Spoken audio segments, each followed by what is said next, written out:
Olá, seja bem-vindo ao Casa das Palavras, o programa de livros da TV Câmara. E hoje nosso programa vai tratar de poesia e, claro, vai tratar também de poetas. Na primeira parte do programa, vamos ter uma reportagem e uma entrevista sobre Reinaldo Jardim, uma figura curiosíssima e importantíssima, por exemplo, para a afirmação e divulgação do movimento concretista no Brasil. Além de ter sido jornalista, escritor, artista gráfico, artista plástico e muita coisa a mais. E na segunda parte do programa vamos conversar com Anderson Braga Horta, escritor premiado, autor de obras como este Signo, antologia metapoética. O poeta é mineiro, mas é radicado em Brasília desde os anos 60. Exatamente no ano de 1960, ele chegou a Brasília, quando a cidade estava sendo inaugurada. Antes, vamos ouvir os nossos deputados falando sobre livros. Minas Gerais é o meu estado, mas a minha região é o norte de Minas, é o Gerais. Portanto, a minha sugestão hoje no programa é que vocês possam ler Guimarães Rosa, Grande Sertão Veredas. Trata da nossa região, trata das condições do homem que vive nos Gerais. Este é um grande livro para que vocês possam, professores, escolas, estar sensibilizando os alunos a respeito da nossa região, que é o norte de Minas, que é o nosso sertão. O livro que estou lendo atualmente é o Impeachment de Fernando Collor. O autor é Brasílio Júnior, um sociólogo, onde ele reescreve, reconta passo a passo de todo este tormentoso processo que culminou com o impedimento de um presidente da República em 1992. Então conta desde a eleição do presidente Collor, da sua posse, a montagem do seu governo, os seus erros e os seus acertos, acompanhando o tempo todo, ou retratando o tempo todo, passagens com editoriais dos principais jornais da época, e que culminou justamente na cassação. Escolhi este livro para poder ter o comparativo com o atual momento que a gente vive, onde há um processo de impeachment aberto na Câmara para ver quais são as semelhanças e quais são as diferenças entre o processo que aconteceu em 92 e o processo que aconteceu em 2015 com ainda consequências em 2016. Li nestes dias 4 livros, na verdade são 2, um em 3 volumes, que é o livro Getúlio I, Getúlio II, Getúlio III, de autoria de Lira Neto. Impressionante a biografia de Getúlio Vargas. E no último livro, se a gente ler com muita atenção, vai perceber que o que ocorre hoje aqui no parlamento e na sociedade e na mídia não é mera coincidência quando quiseram acabar com Getúlio Vargas.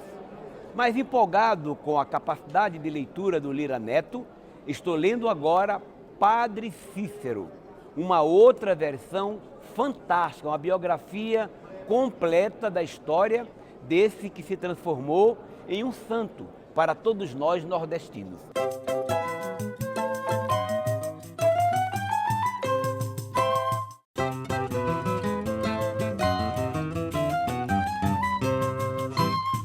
Reinaldo Jardim morreu em 2011, aos 84 anos de vida, de poesia, de artes gráficas e de mais uma porção de coisa. Porque, logo depois de nascer, já dava para perceber o que ele seria no futuro.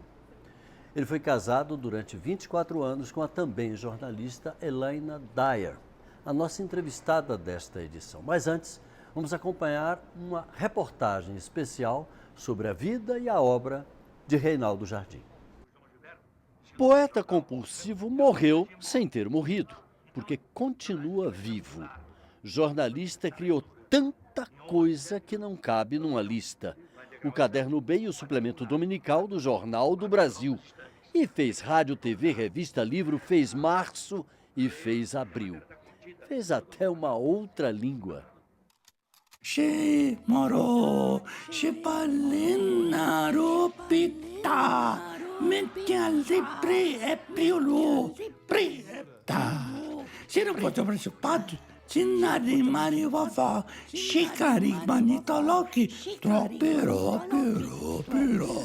tronti, pampiro, pitapitaro coro. E fez também o astro-rei nascer no céu, na forma de um jornal chamado O Sol.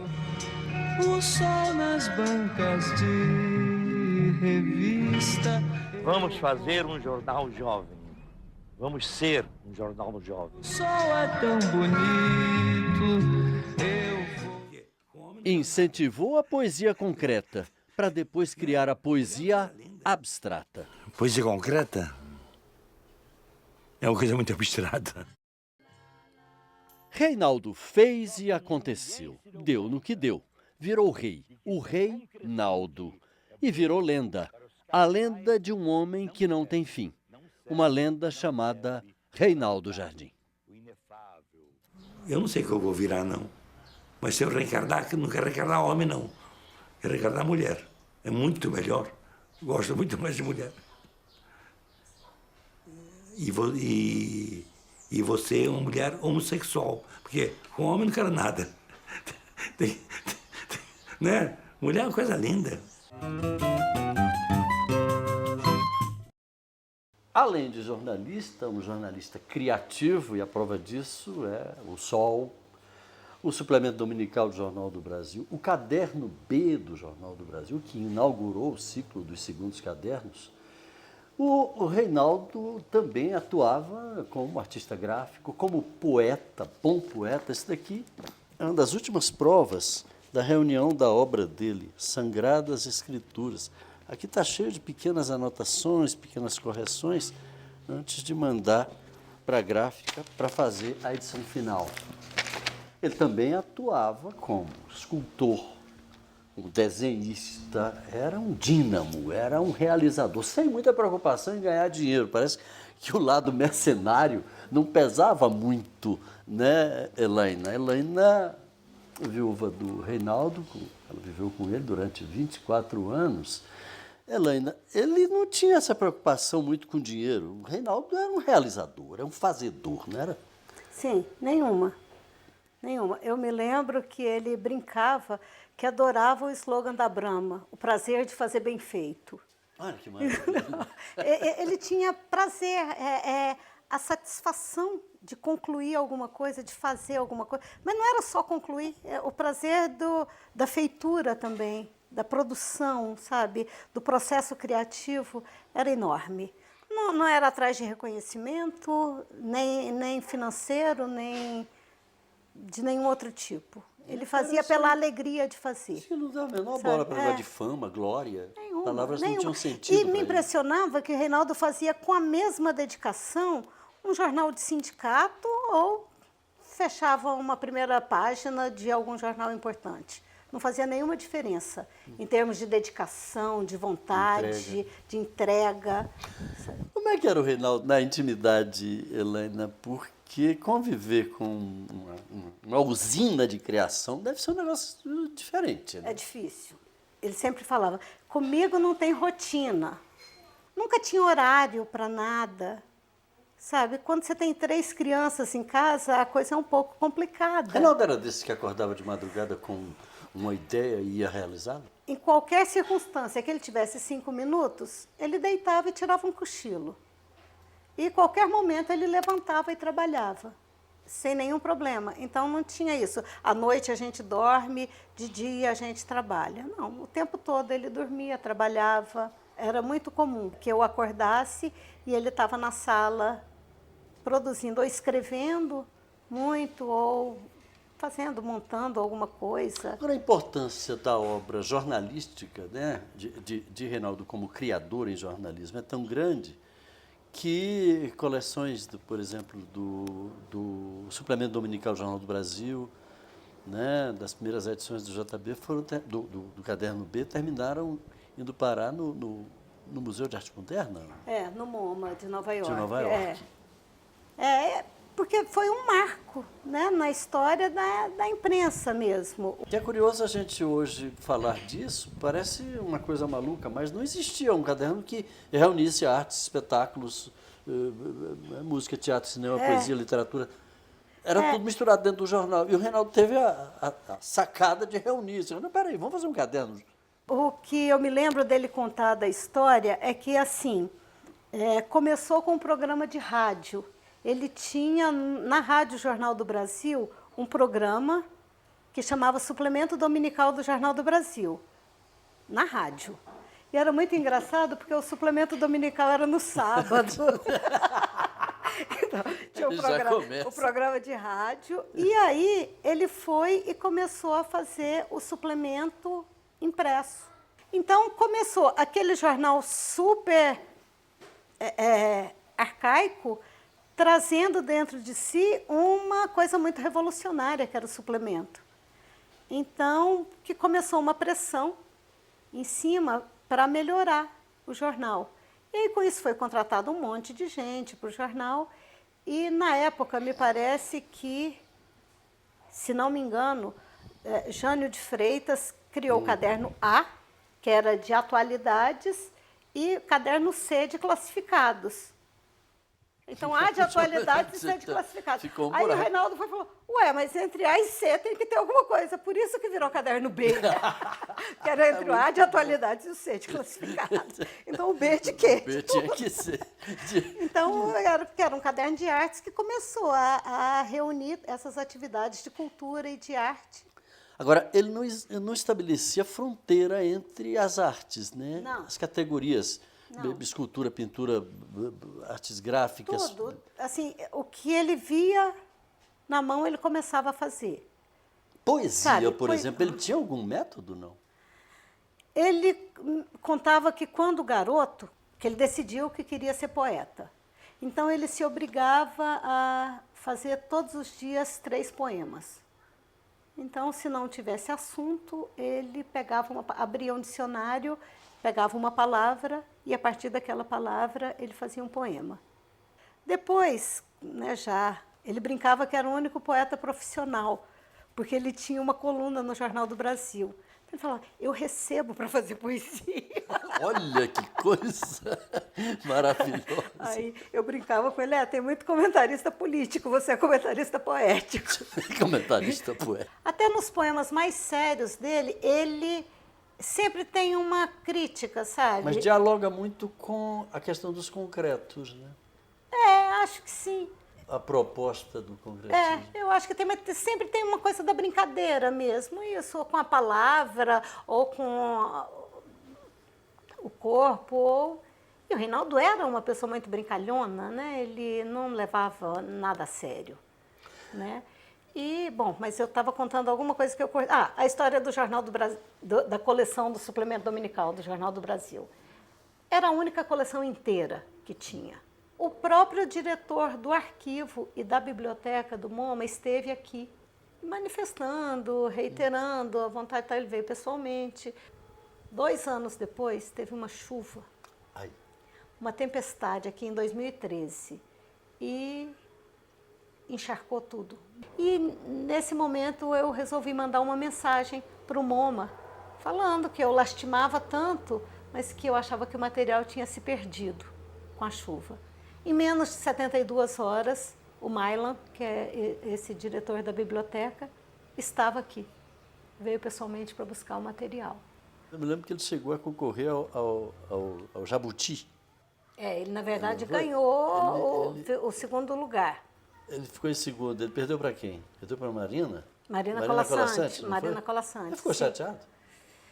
Ficou. E eu tentava falar com ele que era uma bobagem ele ficar chateado, porque ele era o Jabuti é um prêmio de editoras. Ele nem editora tinha, sabe? Porque isso aqui ele juntou tudo, é uma antologia de toda a obra dele.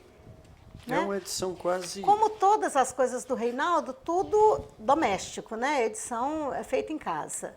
E conseguiu, na época, um patrocínio para rodar 300 exemplares. A editora Brasília, a editora não tem nem nome da editora. E o pessoal da gráfica mandou e inscreveu. Então, mesmo nessas condições, e ele não foi receber o prêmio, né?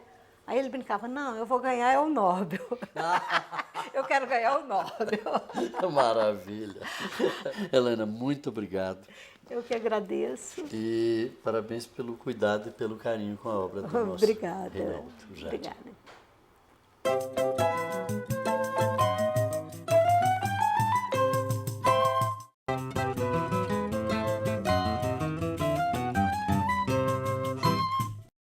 escreveu dezenas de livros dos mais diversos gêneros, mas é como poeta que Anderson Braga Horta se destaca.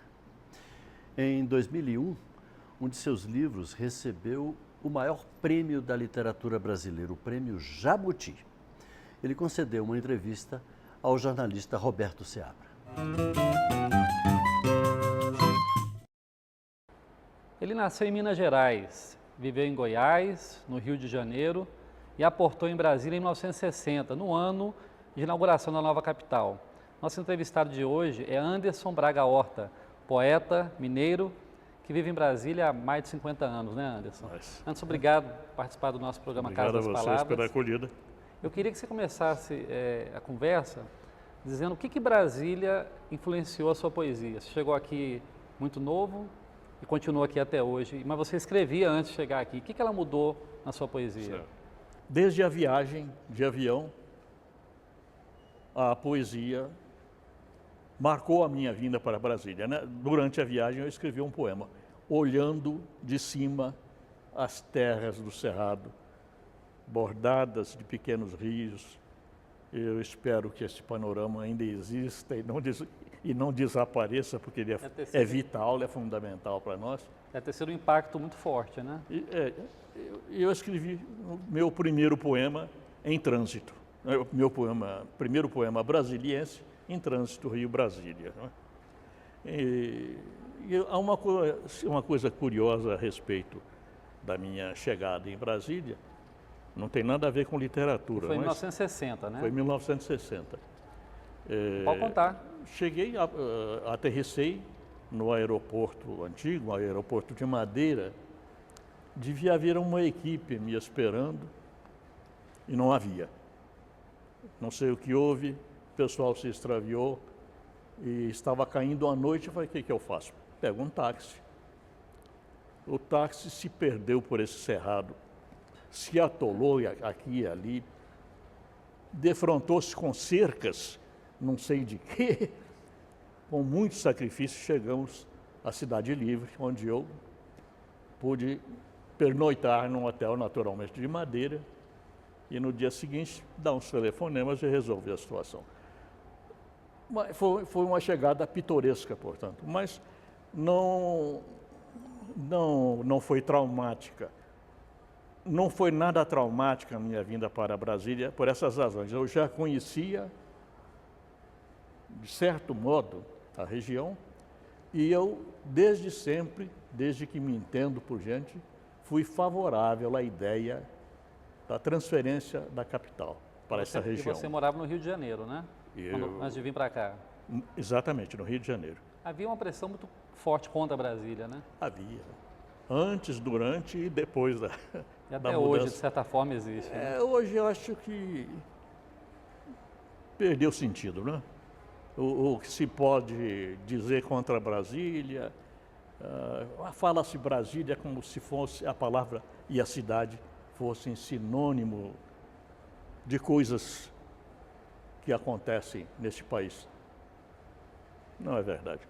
Mas eu acho que Brasília está completamente consolidada. Não, é verdade. E a literatura em Brasília, está consolidada? Você, além de poeta e contista, você também escreve sobre literatura. Eu acho que está consolidado assim. Eu não sei bem a que alcance estamos dando a essa palavra consolidada, mas Brasília acolheu aqui grandes escritores em prosa e verso. Brasília está coalhada de escritores. Acho que mais poetas do que prosadores, mas creio que isso no mundo, não é só no Brasil, a proliferação de poetas, não é? Você acha que existe uma influência do lugar onde a pessoa mora na forma que ela escreve? Você é um poeta diferente desde que chegou a Brasília? Talvez seja, provavelmente sim. Eu comecei a escrever em Minas. Comecei a escrever uma poesia absolutamente tradicional. Uma poesia romântica, parnasiana, simbolista. Quando eu fui para o Rio de Janeiro, eu me dei conta finalmente de que o modernismo, que alguns professores ainda chamavam de futurismo, não era um bicho de 7 cabeças e eu tive que conviver com ele e aprender a fazer poesia de acordo com essa nova medida. E quando vim para Brasília, a própria significação de Brasília deu uma mexida na minha poesia, assim, e eu escrevi aqui um poema, Altiplano, que deu título ao meu primeiro livro publicado, Altiplano e Outros Poemas. Um livro que, na esteira de grandes poetas como Cassiano Ricardo, Vinícius de Moraes, Guilherme de Almeida também, enaltecia Brasília, falava sobre problemas da Cidade Nova, mas termina o poema com uma ideia otimista. No Planalto lenta se abre, rosa superfaturada em vidro plano e concreto. Contraditória rosa explosiva. De tuas impurezas, de tuas asperezas, rosa queremos-te exata. No altiplano de nossas esperanças, rosa dos homens, construímos-te futura. É isso aí. Anderson, você recebeu um prêmio Jabuti pela sua poesia, né? Verdade. Isso, de alguma forma, impactou no seu trabalho? Como é que você recebeu esse prêmio? Olha, é uma alegria muito grande receber um prêmio dessa importância. É claro que isso me deixou felicíssimo.